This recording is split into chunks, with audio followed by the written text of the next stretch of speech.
함께 말씀 보시겠습니다. 마태복음 6장 12절 말씀입니다. 마태복음 6장 12절 말씀. 마태복음 6장 12절 말씀.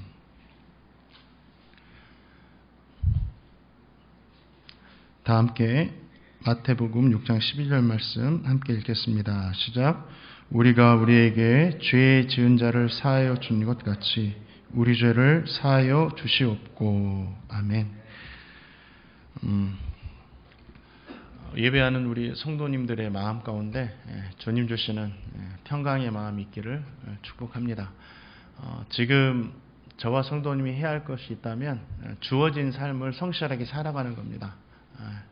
예배할 시간에는 어떤 모습으로라도 하나님께 예배드리시고, 또 일하는 시간에는 또 주님 주신 일이라고 생각하시면서 열심히 또 성실하게 일하시고, 또 기도할 시간이면 또 열심히 기도하시고 이렇게 살아가는 것이 지혜롭게 이 시간을 보내는 것이라고 믿습니다.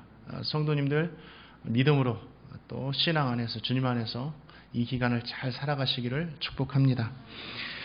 오늘 말씀은 주님께서 가르치신 기도 중에 5번째 기도인 우리가 우리에게 죄 지은 자를 사하여 준 것 같이 우리의 죄를 사하여 주시옵고 라는 기도입니다. 주기도문에 나오는 4번째 기도였던 일용할 양식을 구하는 기도가 이 육체를 위한 기도라면, 오늘 본문에 나온 우리의 죄를 사하여 주옵소서 하는 기도는 우리의 영혼을 위한 기도라고 할 수가 있습니다. 이 두 가지 기도는 하나님께서 창조하신 인간을 위한 가장 중요하고도 근본적인 기도입니다.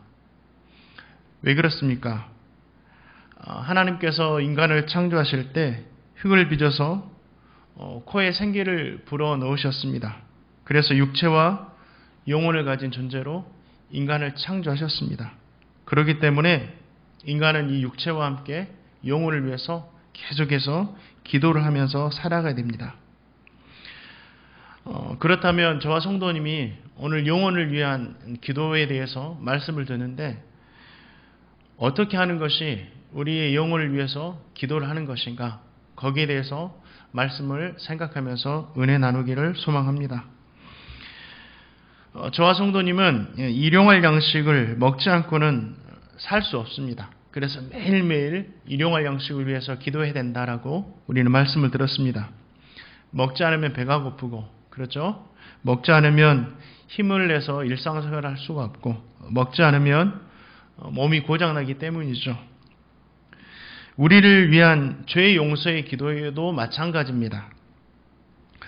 아무리 경건한 성도라고 하더라도 죄를 짓지 않고 하루를 넘기는 사람은 아무도 없습니다. 듣고, 먹고, 마시고, 보고, 말하고, 행동하고, 마음으로 품고, 느끼는 이 모든 것, 저와 성도님이 원하지 않더라도 저와 성도님은 죄와 함께 살아갈 수밖에 없습니다. 그래서 매일 저와 성도님은 우리의 영혼을 위한 이 죄사함의 기도, 회개의 기도가 매일매일 필요하다는 것입니다. 저와 성도님은 원하지 않아도 이러한 삶 속에 살 수밖에 없어요. 갈라디아서 2장을 보면 베드로는 이방인들과 함께 음식을 먹습니다. 식사를 하는 거죠. 베드로는 그들을 이방인이라 할지라도 예수님을 믿어야 할 대상으로 보았기 때문에 그들과 교제를 한 것입니다. 그런데 그 자리에 유대인들, 그러니까 할례 받는 자들이 오는 것입니다. 베드로는 그 소식을 듣고 이방인과 함께 식사하는 자리를 피했습니다. 베드로가 이방인과 식사하는 자리를 피한 이유가 갈라디아에서 이렇게 말합니다. 할례 받은 자들을 두려워했다. 할례 받은 자들이 와서 베드로가 이방인과 함께 식사하는 것을 보면, 어떻게 너가 율법에 그만 이방인과 함께 할례 받지 않는 자들과 함께 식사하면서 상종할 수 있느냐, 이 소리를 두려워했다라는 거죠. 그 소리가 듣기 싫어서 그냥 이방인들과 교제하다가 살짝 자리를 피한 것입니다. 베드로는 예수 그리스도의 복음으로 믿음으로 말미암아 구원을 얻는다는 사실을 알면서도 이 잘못된 율법주의에 빠져 있는 이 사람들의 시선을 더 의식하고 두려워했던 것이죠. 그뿐 아닙니다. 이방인과 함께 식사를 하다가 그 자리를 피하는 베드로의 모습을 보고 같이 있던 유대인들도 베드로 같이 그 식사 자리를 피하는 거예요. 그뿐 아니라 바나바도 그 베드로의 행동을 보고 자신도 그 자리를 피해버렸습니다. 사도 바울이 이 베드로의 행동을 보면서 책망을 합니다. 이 외식하는 행동을 했다라고. 죄를 지었다라는 거죠. 어떻게 그럴 수 있느냐. 그런데 베드로가 원해서 이 외식하는 죄를 지었습니까? 베드로에게 믿음이 없고 베드로에게 예수 그리스도의 복음이 없어서 이런 죄를 지었나요? 아니라는 거죠. 순간적으로. 자신도 모르는 사이에 그렇게 행동한 거예요. 순간적으로 하나님의 시선보다 사람들의 그 눈빛과 시선을 의식하면서 행동한 거죠. 베드로뿐만 아니라 베드로 주위에 있던 유대인들, 믿음이 있노라 했던 사람들, 바나바도 순간적으로 죄악에 빠지고 말았습니다. 베드로가 식사하는 자리를 피하는 것을 보고 외식했다라고 책망했던 바울은 어떻습니까? 하루 종일 바울은 그러면 성인으로 죄를 짓지 않고 살았습니까? 아니라는 거예요. 바울도 죄를 짓지 않고 살아간 날이 하루도 없었습니다. 원치 않아도 이 베드로와 같이 죄악에 오염되어서 살 수밖에 없었다라고 바울은 고백을 해요. 그래서 바울이 어떻게 말합니까? 내가 원하는 바 선은 행하지 못하고 내가 원치 않는 바 이 악을 행하며 산다. 너무 괴롭고 고통스럽다라고 그 스스로가 고백을 합니다. 그것이 로마서 7장 19절과 24절 말씀이에요. 우리 한번 같이 19절 24절 말씀 읽어보겠습니다. 시작. 내가 원하는 바 선은 행하지 아니하고 도리어 원하지 아니하는 바 악을 행하는도다. 오라 나는 곤고한 사람이로다. 이 사망의 몸에서 누가 나를 건져내랴. 다 똑같아요. 죄와 상관없이 하루해를 넘어가는 사람이 아무도 없습니다. 2008년으로 기억합니다. 2008년. 금강산으로 사역자들이 용로를 통해서, 바닷길이 아니라 용로를 통해서 수련회를 가게 되었습니다. 상당히 절차가 복잡했고 통과하는 과정에서 주의사항도 많이 들었습니다. 다소 저도 긴장이 되었죠. 걸어서 이 검문소를 통과해야 하는 그런 구간이 있었습니다. 순서대로 통과하게 되었고 이제 제 차례가 되었어요. 검문을 하는 군인이 제가 준 서류와 여권을 이리저리 살피더니 저에게는 성경 이야기를 꺼내는 거예요. 성경 이야기를 꺼내고 선악과 이야기를 꺼내고 아담과 이야기하면서 몇 가지 질문을 하는 거예요. 저는 거기까지 대수롭지 않게 그냥 웃으면서 받아들였습니다. 근데 마지막에 저에게 정말 눈빛이 좀 변하더니 진지하게 당신 목사가 아니냐? 이렇게 묻는 거예요. 분명 앞에 계신 목사님에게는 질문도 하지 않고 그냥 통과시켰는데 저에게 이 질문을 하는 겁니다. 어떻게 대답해야 하나? 순간 머리가 하얘졌어요. 긴장이 되고 당황이 돼가지고 머뭇거리고 있는데 그 군인이 저를 보고 씩 웃더니 통과하시나요? 이러는 거예요. 자기에게 장난을 친 거죠. 제가 왜 대답을 하지 못하고 머뭇거렸는지 저는 제 마음을 저만 알고 있죠. 선한 마음이 아니에요. 나 목사입니다. 예수 믿는 사람입니다. 당당히 이야기했는데 순간 베드로처럼 두려운 마음이 생긴 거예요. 순간이고 찰나이지만 하나님을 생각하지 못하고 사람의 시선을 의식하고 믿음 없는 행동을 했다라는 거죠. 저는 제 마음을 그걸 알고 있어요. 다른 사람에게 피해가 갈까 이런 생각하지 않았어요. 두려운 거죠. 제가 목사의 직분을 가지고 있기 때문에 겉으로 보기에는 믿음이 있노라 이렇게 보이지만 그렇게 살지 못할 때가 너무 많다라는 거예요.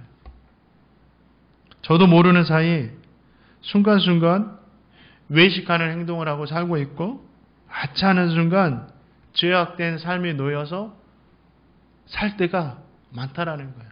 제가 그렇습니다. 우리 성도님들 어떠신가요? 죄와 상관없이 하루를 잘 살고 계십니까? 단언하건대 그런 성도, 그런 사람은 단 한 사람도 없습니다. 신약 성경에서 이 죄로 번역해 놓은 두 가지 원어가 있는데 그 중에 한 가지 단어가 이 관역에서 벗어났다라는 뜻을 가진 하마르티아입니다. 하마르티아. 이 관역에서 벗어났다라는 것은 뭐예요? 하나님의 말씀에서 벗어났다라는 거죠. 하나님의 말씀에서 벗어난 것이 죄라는 거예요. 하나님의 말씀에서 벗어난 것이. 저와 성도님은 하나님의 말씀에 벗어나서 얼마나 많이 살아가고 있는지 몰라요. 이게 죄죠. 하나님의 말씀을 보면 우리에게 많은 것들을 요구하시죠. 거짓 증거하지 말아라. 이웃의 것을 탐내지 말아라. 속이면서 살지 말아라. 분노하지 말아라. 이렇게 하면 안 된다는 것을 많이 이야기해 주십니다. 그럼에도 불구하고 저와 성도님 어떻습니까? 하나님께서 금하신 것들을 얼마나 많이 행하고 살고 있는지 몰라요. 순간순간 나도 모르는 사이. 그런데 하나님의 말씀에는 하지 말라는 것도 있지만 해야 한다라는 말씀도 많아요. 무엇입니까? 하나님만 섬겨야 된다. 우상 섬기면 안 돼. 안식일을 지켜야 된다. 예배 드려야 된다. 이웃을 돌봐야 된다. 복음 전해야 된다. 용서해야 된다. 범사에 감사해야 된다. 얼마나 우리에게 요구하시는 것이 많은지 모릅니다.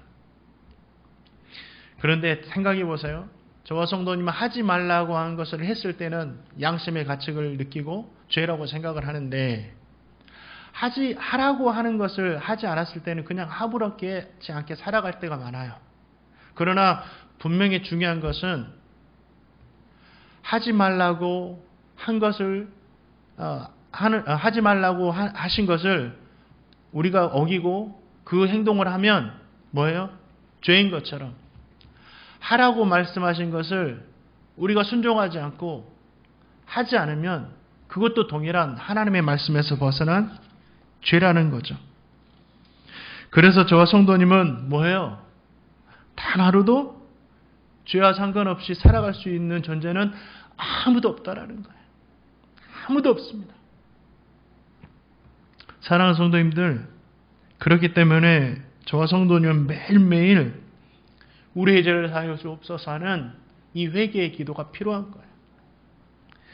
죄를 짓지 않고 살려고 해도 이 말씀을 들어보니까 나도 모르는 사이 죄악이 오염되어서 살 때가 얼마나 많은지 모릅니다. 미워하지 않으려고 해도 미워하는 마음이 들 때가 있고 시기하지 않으려고 해도 시기하는 마음이 들 때가 있고 욕심을 내지 않아야 되는데 욕심 낼 때가 너무 많고 낙심하지 않아야 되는데 믿음을 갖지 못하고 낙심할 때가 너무 많고 축복의 말을 하고 살아야 되는데 가끔씩 욕하고 저주하는 말이 막 내 입에서 튀어나오고 판단하지 않으려고 해도 판단하게 되고 외식하지 않으려고 해도 베드로처럼 막 두려운 마음이 있어서 외식하는 삶을 살고 돈을 사랑하지 말라고 했는데 돈을 너무너무 사랑하며 살아가고 용서해야 되는데 용서하지 못하고 복음을 전해야 되는데 복음 전하지도 않고 그렇게 살아가는 것이 누구입니까? 바로 우리라는 거예요. 생각해 보세요. 하루하루 죄에 오염된 이런 죄악들을 해결하지 못하고 이런 죄악들이 우리 몸에 계속해서 쌓여간다면 어떻게 되겠어요? 손발을 하루만 씻지 않아도 어떻게 됩니까? 이 느낌이 찝찝하고 답답해서 살 수가 없는 거예요. 하루만 손발을 씻지 않아도. 그런데 한 3일, 일주일 손발을 씻지 않는다고 생각해 보세요. 냄새가 나가지고 도저히 살 수가 없고, 그렇죠. 옆에 다가가기도 힘들 거예요. 마찬가지입니다. 우리 눈에 보이지 않고 냄새에 맡아지지 않지만 우리가 하루하루 이 죄악에 오염된 삶을 청산하지 못한다고 한다면 우리 영혼은 어떻게 될까요? 병든다라는 거죠. 살 수 없다라는 거예요. 그래서 어떻게 됩니까? 매일매일 손발을 씻는 것처럼 이 회개의 기도를 통해서 매일매일 오늘의 삶을 해결해야 됩니다. 씻어내야 됩니다. 그래야 어떻게 됩니까? 음식을 매일 먹었을 때 건강을 유지하는 것처럼 영혼도 매일 회개를 통해서 건강을 유지할 수 있다라는 거죠. 그래서 어떻게 합니까? 매일매일. 이 기도는 일용할 양식을 구하는 것처럼 매일매일 기도해야 된다라는 거예요.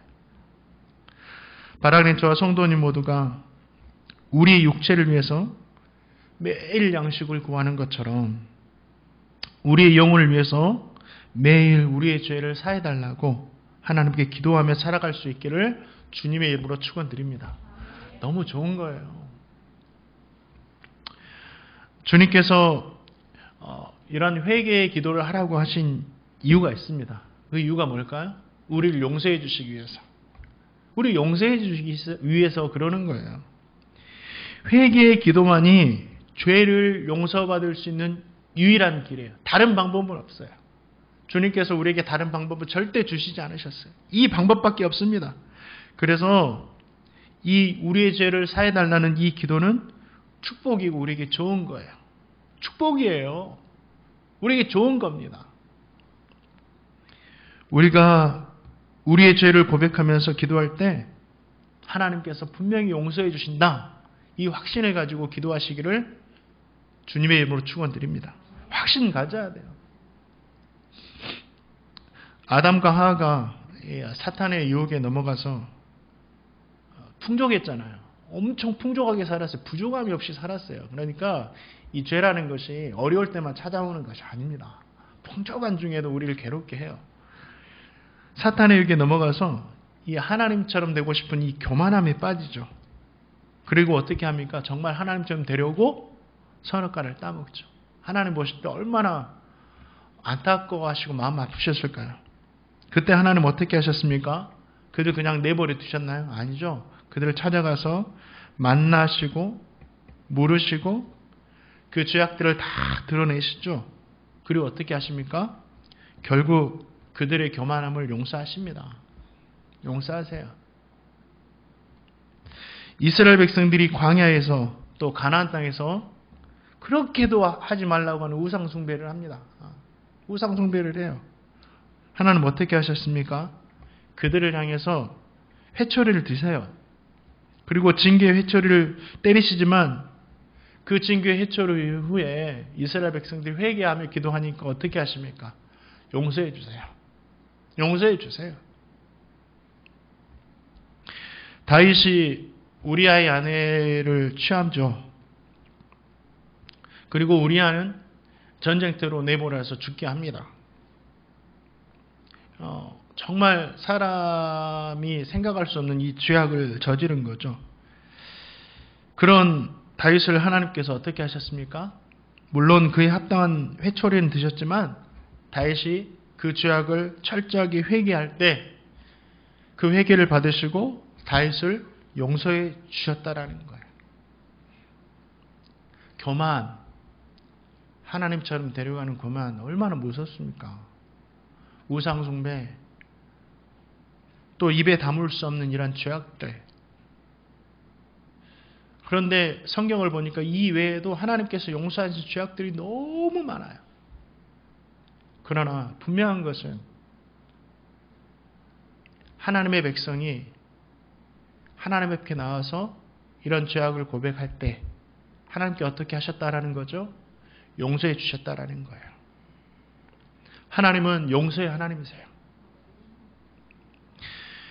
용서의 하나님이 아니셨다면 하나님의 자녀들은 죄악으로 인해서 이미 심판을 받아가지고 다 멸망하고 말았을 것입니다.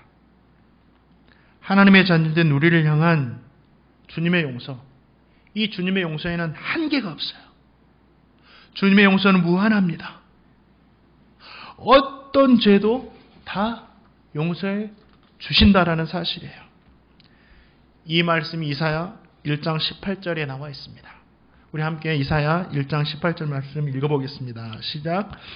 여호와께서 말씀하시되 오라 우리가 서로 변론하자. 너희의 죄가 조금 같을지라도 눈과 같이 희어질 것이요 진홍같이 붉을지라도 양털같이 희게 되리라.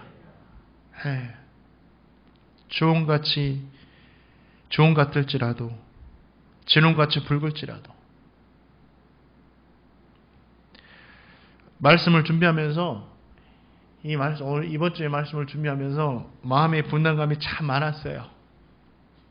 먹고 살기도 힘든 시기에 이 회개의 기도를 하라고 하시는가? 힘내라. 잘 된다. 복 받는다. 금방 지나간다. 기도만 하면 다 응답해 줄게. 이런 말씀을 주시면 얼마나 좋을까? 그런 생각을 했습니다. 그런데 주님이 가르치신 우리의 죄를 사하여 주시옵고라는 이 기도가 어려운 시대를 살고 있는 저와 성도님에게 필요해요. 지금 필요해요. 힘들수록 이 기도는 더 필요합니다. 매일매일 필요해요. 왜 그렇죠? 힘냄도 잘됨도 복받음도 절대 이러한 삶의 청산 없이는 우리 것이 되지 않기 때문이에요. 어쩌면 저와 성도님의 삶이 힘들어지는 것이 매일매일 기도를 통해서 이러한 삶을 해결하지 못하고 도저히 축복을 담을 수 없는 모습으로 살아가고 있기 때문일 수도 있습니다.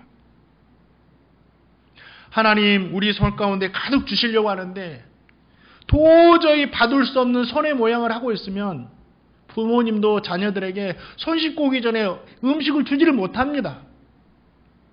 이거예요. 사랑하는 성도님들, 용서의 하나님께 나가서 매일 우리의 죄를 사하여 주옵소서 기도하시기 바랍니다. 우리의 죄를 용서해달라고 회개하면 아담과 하와를 용서하신 하나님께서 우리를 용서해 주세요. 우리의 죄를 사하여 주옵소서 기도하면 이스라엘 백성들을 용서하신 하나님께서 용서해 주세요. 우리의 죄를 사하여 주옵소서 기도하면 다윗을 용서하셨던 하나님께서 우리를 용서해 주십니다. 그리고 그 후에 어떻게 하실까요? 회복의 은혜. 다윗도 그랬잖아요. 필요한 것들을 채워주시는 은혜가 임하게 되더라는 거죠. 바라는 저와 성도님 모두가 용서에 대한 확신을 가지고 매일 영혼을 위해서 회개의 기도를 드리며 살아가시기를 주님의 이름으로 축원드립니다. 마지막으로 오늘 12절 말씀을 잘 이해해야 되는데 그냥 이 한 구절로만 이해하면 좀 이해하기 힘든 부분들이 참 많이 있습니다. 12절 말씀 보니까 우리가 우리에게 죄 지은 자를 사하여 준 것 같이 우리의 죄를 사하여 주시옵고 라고 이렇게 기도하라고 말씀하고 있는데 이 기도를 읽어보면 이런 의미입니다. 우리가 용서를 받기 위해서 먼저 우리가 용서해야 된다라는 뜻이 돼요. 쉽게 말해서 너가 한 가지를 용서하면 나도 한 가지를 용서하고 너가 7가지를 용서하면 하나님도 7가지를 용서한다. 이런 뜻이 돼요. 문자 그대로만 받아들이면. 그리고 이 12절 말씀을 14절과 15절에서 설명하고 있는데 똑같은 의미가 되는 거예요. 자, 마태복음 6장 14절 15절 말씀 같이 한번 읽어보겠습니다. 시작. 너희가 사람의 잘못을 용서하면 너희 하늘의 아버지께서도 너희의 잘못을 용서하시려니와 너희가 사람의 잘못을 용서하지 아니하면 너희 아버지께서도 너희의 잘못을 용서하지 아니하시리라. 그러면 정말 우리가 용서를 해야지, 우리가 무슨 선한 일을 해야지 우리 용서받는다는 말씀인가? 정말 그렇나요? 우리가 용서하면 하나님께서도 용서하시고 우리가 누군가를 용서하지 않으면 하나님께서 용서하지 않으십니까? 우리의 선행이 용서받는 조건이 되는 건가요? 아니라는 거죠. 하나님의 자녀를 향한 용서는 회개할 때 주시는 은혜이며 무조건적인 거예요. 우리가 무엇인가를 해서 용서받는 게 아니에요. 회개 기도하면 용서해 주시는 거죠. 그러면 이 말씀을 어떻게 이해해야 되죠? 이 말씀에 담긴 참뜻은 무엇입니까? 마태복음 18장을 보면 1만 달란트 빚진 종의 비유가 나와요. 주기도문에 나온 이 빚이라는 단어와 죄라는 단어와 죄를 용서해 주십시오 할 때 죄라는 단어와 이 1만 달란트 빚진 종에 할 때 이 빚이라는 단어가 똑같은 단어를 사용합니다. 그러니까 이 빚을 죄로 번역해가지고 한글 성경에 기록해 놓은 거죠. 그리고 마태복음 18장 35절 말씀을 보면 오늘 본문을 설명하는 6장 15절 말씀과 똑같은 말씀이 기록되어 있어요. 자, 마태복음 18장 35절 말씀도 같이 읽어보겠습니다. 한번 읽어볼까요? 시작. 너희가 각각 마음으로부터 형제를 용서하지 아니하면 나의 하늘 아버지께서 너희에게 이와 같이 하시리라. 그렇죠? 똑같은 말씀이에요. 그렇기 때문에 이 마태복음 18장 1만 달란트 빚진 종의 말씀을 잘 이해하면 오늘 주님께서 우리에게 가르치신 기도, 우리가 우리에게 죄진 자를 사하여 준 것 같이 우리 죄를 사하여 주시옵고라는 기도를 이해할 수 있다라는 거죠. 자, 마태복음 18장 1만 달란트 빚진 종에 대해서 저와 성도님이 이야기를 참 많이 들었기 때문에 알고 있어요. 어떤 종이 왕에게 1만 달란트라는 돈을 빚졌습니다. 1만 달란트. 이 1만 달란트가 어느 정도의 가치가 있냐면 이 달란트, 1달란트는 6천 데나리온이라는 돈입니다. 그러면 6천 데나리온은 어떤 돈이냐면 한 데나리온은 로마의 은화예요. 로마의 은화인데 이 한 데나리온은 노동자 한 명이 하루를 열심히 일해서 받는 일당입니다. 일당 10만 원도 될 수 있고 20만 원도 될 수 있겠죠. 요즘 일당이 많이 올랐다고 해요. 그 정도의 돈이에요. 한 데나리온이. 그러면 6천 데나리온은 어느 정도예요?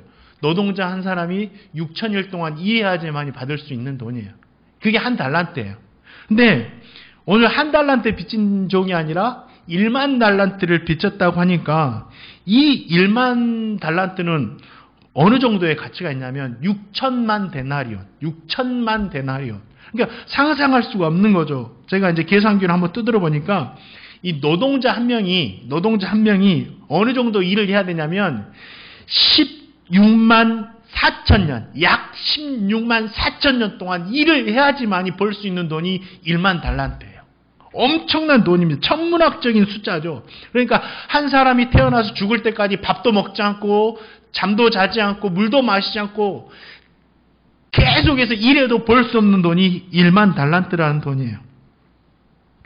이 빚을 자신의 능력으로 갚을 수가 있습니까? 없다라는 거죠. 없어요. 불가능합니다.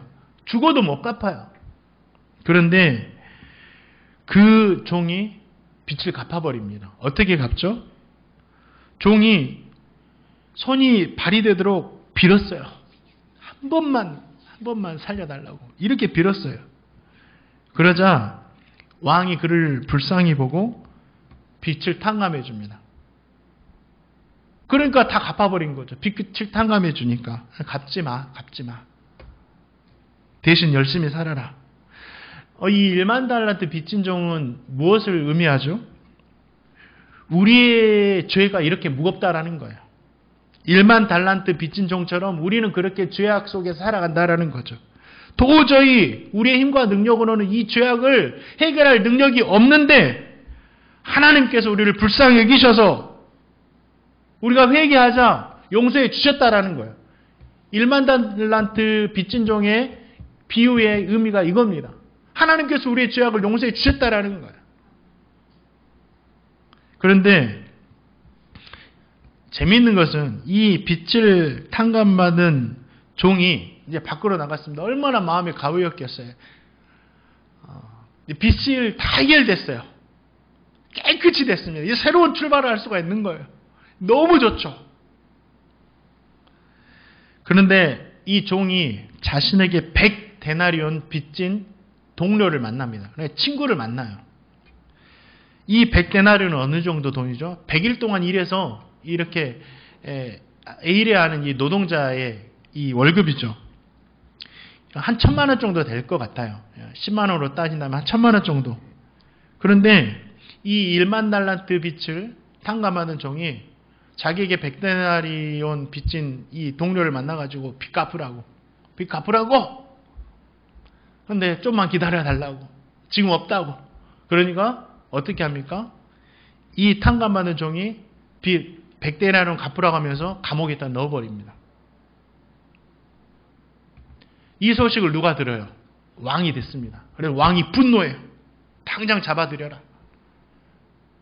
그래가지고 그 1만 달란트 탕감받는 종을 다시 한번 불러드립니다.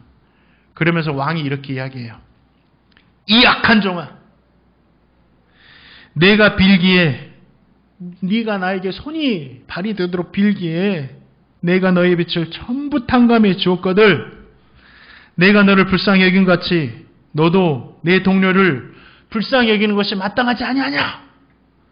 이렇게 분노하신 후에 빚을 다 갚도록 감옥에 넣어버립니다. 이 비유 끝에서 하신 말씀이 마태복음 18장 35절 말씀이에요. 우리 다시 한번 읽어볼게요. 자, 마태복음 18장 35절 말씀 다시 한번 읽어보겠습니다. 시작. 너희가 각각 마음으로부터 형세를 용서하지 않으면 나의 하늘 아버지께서도 너희에게 이와 같이 하시리라. 그렇죠? 무슨 의미죠? 용서해야 용서받는다라는 이 의미가 아니에요. 이 말씀은 뭐예요? 하나님께 용서를 받은 사람은 형제를 용서할 줄 알아야 된다라는 거예요. 형제를 용서할 줄 아는 사람은 진정한 용서받은 사람이라는 거예요. 우리가 용서해야지만 용서받는 것이 아니에요. 우리의 용서가 선행되는 게 아니라 이미 전제로 하나님께 용서받음이 전제되고 있는 거예요. 이것이 주님이 가르쳐 주신 주기도문의 5번째 기도의 의미인 것입니다. 오늘 기도에는 매일매일의 삶을 회개해라 이런 뜻도 담겨 있지만 이 뜻이 있어요. 또 한 가지 뜻. 하나님 아버지, 갚을 수 없는 은혜로 우리의 죄를 용서해 주셔서 감사합니다. 하나님의 이 은혜를 잊지 않고 우리도 우리에게 죄 지은 자들을 용서하며 살게 하옵소서. 이 기도가 들어있는 거예요.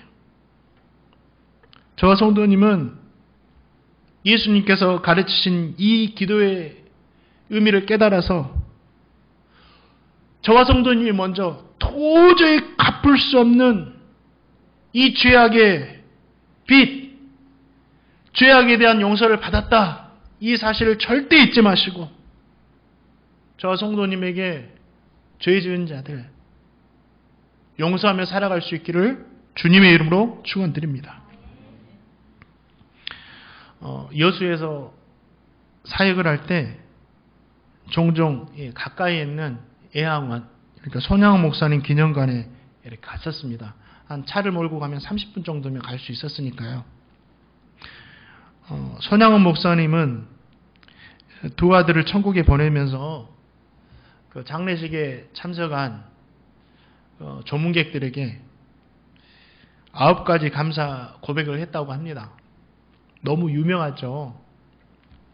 그중 7번째 감사의 제목이 이거예요. 내 사랑하는 두 아들을 총살한 원수를 회개시켜 내 아들을 삼고자 하는 사랑의 마음 주신 하나님께 감사. 이게 7번째 감사의 기도예요. 원수를 사랑한 거죠. 그리고 감사의 9가지 고백을 다 하신 후에 마지막에는 이렇게 말씀하셨어요. 끝으로 나에게 분에 넘치는 과분한 큰 복을 내려주신 하나님께 모든 영광을 돌립니다. 이게 어떻게 두 아들을 이렇게 잃어버린 장소에서 할 수 있는 감사의 고백이 될 수 있을까?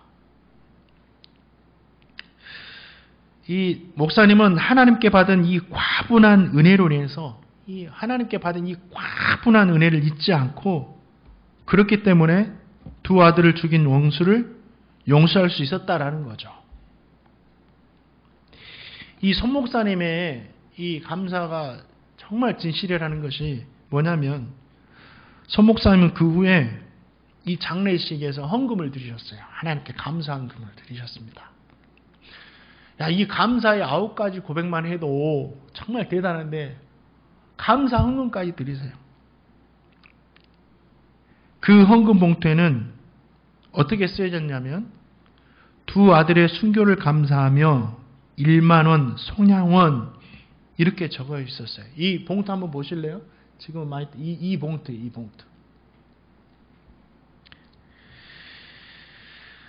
이 당시 손양원 목사님의 한 달 사례비가 80원이었습니다. 80원.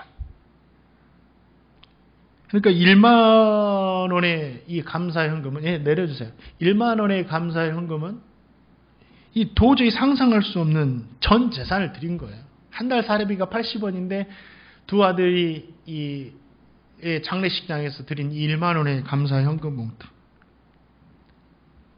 저는 그 봉투를 보면서 액수도 놀랐어요. 이야.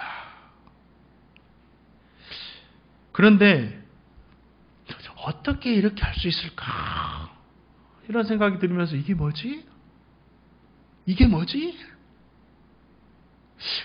어떻게 된 거지? 어떻게 이렇게 할 수가 있지? 계속 이런 이 이야기만 맴도는 거예요. 저는 도저히 흉내낼 수도 없는 이런 신앙의 모습이라는 거죠.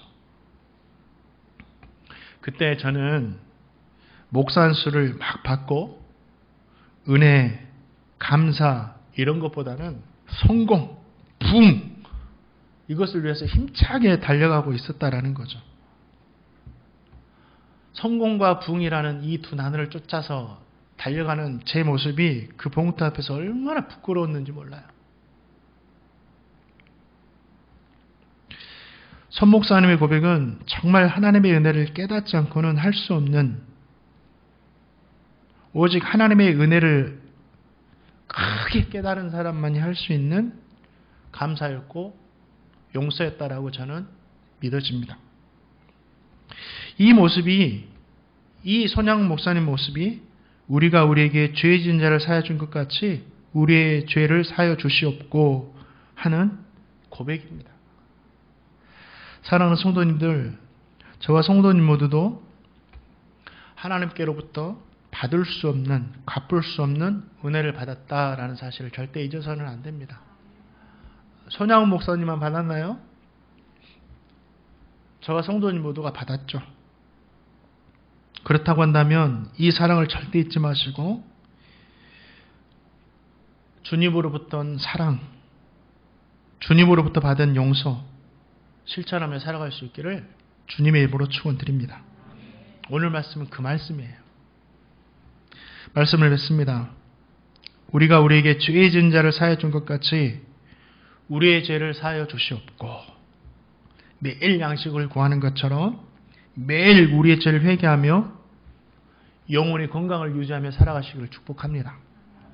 그리고 하나님께로부터 받은 용서의 은혜를 절대 잊지 마시고 그와 같이 우리에게 죄 지은 자들, 우리에게 상처 주고 우리에게 욕하고 우리의 마음 아프게 하고 우리 배신하고 이러한 이웃을 용서하며 살아가시는 저와 성도님의 삶이 되시기를 주님의 이름으로 축원드립니다.